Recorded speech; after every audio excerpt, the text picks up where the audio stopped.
ज्यादा करप्ट होते हैं। वैसे तो ज्यादातर हुक्मरानों की नजर पैसे पर ही होती है, लेकिन आज की इस वीडियो में मैं आपको इंसानी तारीख के ऐसे क्रूअल लीडर्स के बारे में बताने जा रहा हूँ जिन्होंने करोड़ों लोगों को मौत के घाट उतार दिया। तो शुरू करते हैं अपना काउंटडाउन।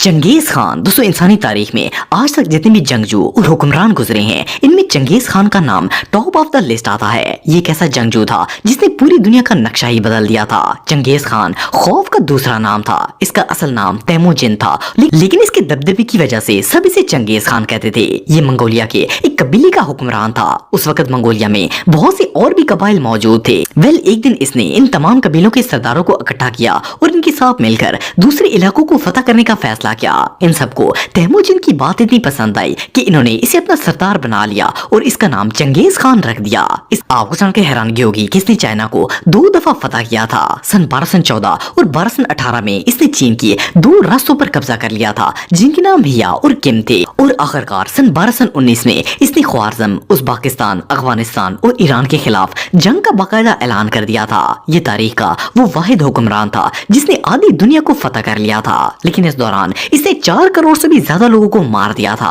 आप बिलीव नहीं करेंगे कि इसका लश्कर अपने रास्ते में आने वाले लोगों, बच्चों, बूढ़ों और इवन के जानवरों तक को मार देता था। इसे हिस्ट्री का सबसे क्रूअल लीडर कहना गलत नहीं होगा।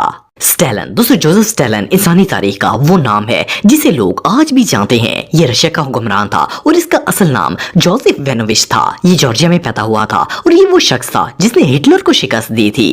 स्टैलिन बचपन से ही बहुत ही ज़हीन था। ये छोटी उम्र में ही अपने मुल्क पर शायरी की नज़्में लिखा करता था, लेकिन जैसे जैसे ये बड़ा हुआ इसके अंदर बगावत पैदा होना शुरू हो गई थी। इसने खुफिया गिरोह बना लिया था और इन्हें बगावत के लिए तरकीब देता था। इसके साथ साथ वो पॉलिटिक्स में भी आ गया था और रशिया के एक बहुत बड़े लीडर लेनिन का राइट हैंड बन गया था। 1994 में जब लेनिन की मौत हुई थी तो स्टैलिन इक़्तिदार में आ गया था। ये अपने दौर का एक जाबरतरीन हुक्मरान माना जाता है। इसने अपने दौरे हुकूमत में 2 करोड़ लोगों की जान ली थी। कहा जाता है कि ये लोगों को बहुत ही अजियत देकर मारता था। ये इन्हें जिंदा बर्फ में दफन कर देता था और इवन के मुजरिमों को बदतरीन सजाएं भी देता था। 1936 से लेकर 1938 तक ये रोजाना 1000 लोगों को मार देता था।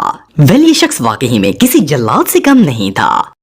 Adolf Hitler. दोस्तों, अगर आपने हिस्ट्री पढ़ी है तो आप सेकंड वर्ल्ड वॉर के बारे में जानते होंगे। ये दुनिया में अब तक लड़ी जाने वाली सबसे बड़ी जंगों में से एक मानी जाती है। इवन के हिस्ट्री की बुक्स में इस जंग को ऐसे चैप्टर भी पढ़ा जाता है। ये एक आलमी जंग थी जिसमें दुनिया के 30 से ज्यादा ममालिक शामिल थे। इस जंग का आगाज सितंबर 1939 में हुआ था। ये जंग एडोल्फ हिटलर ने शुरू की थी। शायद आप में से भी बहुत से लोग हिटलर नाम से वाकिफ होंगे। ये एक ऐसा नाम है जो अपने रोब और खौफ की वजह से आज भी दुनिया में याद किया जाता है। हिटलर जर्मनी का हुक्मरान था। हिटलर ने जंग के आगाज में सबसे पहला हमला पोलैंड पर किया था। जैसे ही जर्मन फोर्सेस ने पोलैंड पर अटैक किया था, इसके ठीक 2 दिन बाद बर्तानिया और फ्रांस ने भी जर्मनी के खिलाफ ऐलान जंग कर दिया था। लेकिन हिटलर ने फिर भी हार नहीं मानी थी और एक के बाद एक जंग लड़ता ही गया। इवन के जंग के दौरान इसने बहुत से लोगों को नाहक भी मरवाया था। हिटलर ने जो जंग स्टार्ट की थी इसमें 4 करोड़ लोग मारे गए थे, जिनमें फौजी और सिविलियंस दोनों ही शामिल थे। हिटलर लोगों को बहुत ही अजियत देकर मारता था क्योंकि ये दुनिया में अपना खौफ तारी करना चाहता था। यही वजह है कि इस इंसान से आज भी नफरत की जाती है। शुरू में तो हिटलर की आर्मी को बहुत सी फतुहात हासिल हुई थी, लेकिन आहिस्ता आहिस्ता इसका रोब कम होता गया। हिटलर को इस बात का इल्म हो गया था, लेकिन इससे ये बात गवारा नहीं थी कि कोई इसकी जान ले। आखिरकार 30 अप्रैल 1945 को इसने अपने आप को गोली मारकर हलाक कर दिया था और इस तरह दुनिया से खौफ और हिरास का खात्मा हो गया था। हिटलर दुनिया के सबसे इवल पर्सन में से एक माना जाता है। किम इल संग। दोस्तों, आप सब किम जोंग के बारे में तो जानते होंगे। ये दुनिया के सबसे क्रूअल लीडर्स में से एक है, लेकिन आपको जानकर हैरानगी होगी कि इस शैम्पू के दादाजी भी कुछ कम नहीं थे। इसके दादे को नॉर्थ कोरिया का फाउंडर कहा जाता है। इनफैक्ट नॉर्थ कोरिया में लोगों पर ज्यादती का आगाज इसी ने किया था। ये शुरू से ही लोगों को अमेरिका के खिलाफ भड़काता था और कहता था कि वो हमारे दुश्मन है। इसने मुल्क के अंदर ऐसे सियासी कानून बना दिए थे ताकि सारे के सारे डिसीजंस ये खुद कर सके। जो भी इसके खिलाफ बोलने की कोशिश करता था ये उसे मौत के घाट उतार देता था। इसे मॉडर्न दौर के सबसे क्रूअल किलर्स में से एक माना जाता है। इसने टोटल कितने लोगों की जान ली थी इसके बारे में एग्जैक्ट तो कोई नहीं जानता, लेकिन एक अंदाजे के मुताबिक किम संग ने 16 लाख से भी ज्यादा बेकसूर लोगों को मौत के घाट उतार दिया था। माओ जेडोंग, दोस्तों माओ जेडोंग चाइना का हुक्मरान था। इसने 1949 से लेकर 1976 तक चाइना पर हुकूमत की थी। ये शख्स बहुत ही चालाक था। ये लोगों को इस तरह कन्विंस करता था जैसे ये अपने मुल्क को आगे बढ़ाने के लिए कोशिश कर रहा है और मुल्क के अंदर सनती तरक्की की कोशिश कर रहा है, लेकिन असल में ये कातिल से ज्यादा कुछ नहीं था। आज भी चाइना के बहुत से लोगों को लगता है कि इसने अच्छे काम किए थे। एनीवे हिस्ट्री के मुताबिक जब इसकी हुकूमत शुरू हुई थी तो 1949 से लेकर 1953 तक इसने टोटल 60 लाख लोगों को मौत की सजा सुनाई थी और इनमें से कई लोगों को सारी जिंदगी मजदूरी करने का हुक्म दिया था, वो भी बगैर सैलरी के। फिर 1958 में इसने एक प्रोग्राम ग्रेट लीप फॉरवर्ड के नाम से शुरू किया था जो कि बुरी तरह फेल हो गया था।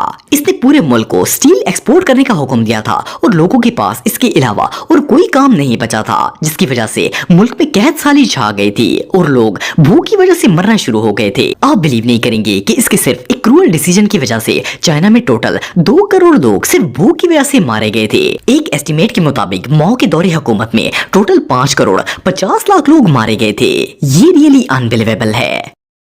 तैमूर लंग, दोस्तों तैमूर लंग का असल नाम अमीर तैमूर था। ये वो शख्स था जिसने एक मुख्तसर से अरसे में दुनिया के अंदर बहुत ही तबाही मचा दी थी। इसका शुमार दुनिया के जाबर और सफाफ तरीन हुक्मरानों में किया जाता है। इसका बाप मौजूदा दौर के उस पाकिस्तान में एक मामूली सा जमींदार था। अमीर तैमूर बचपन से ही बहुत ही ज़हीन और लायक था। जब ये थोड़ा बड़ा हुआ तो इसके बाप ने इसे फौज में भर्ती करवा दिया। ये आहिस्ता आहिस्ता उस वक्त के हुक्मरान का राइट हैंड बन गया था और इसने अपनी पोती की शादी तैमूर से करवा दी थी। जैसे ही वो बादशाह मरा तो समरकंद में अमीर तैमूर की बादशाहियत हो गई थी। ये अपने लश्कर से 2 गुना बड़े लश्कर से जंग लड़ता था और इन्हें हरा कर ही दम लेता था। आखिरकार तातारियों ने भी इसे अपना लीडर मान लिया था। इसे सबसे पहले अफगानिस्तान के शहर हेरत पर हमला करके इस पर कब्जा किया था। फिर इस तरह ये आहिस्ता आहिस्ता आगे बढ़ता गया और फतूहात करता गया। कुछ ही अरसे में इसे तुर्कमानिस्तान, अफगानिस्तान, अजरबैजान, गरकान और इराक को भी फतह कर लिया था। सिर्फ इतना ही नहीं बल्कि इसने दिल्ली को भी फतह किया था और हजारों लोगों को अपना गुलाम बना लिया था। आप बिलीव नहीं करेंगे कि इसने सन 1370 से लेके 1405 तक तकरीबन 2 करोड़ लोगों की जान ली थी। हालांकि ये एक मुसलमान था और ये जानता भी था कि लोगों को नाहक कत्ल करना नाजायज है, फिर भी ये अपनी जीत की खातर इन्हें मार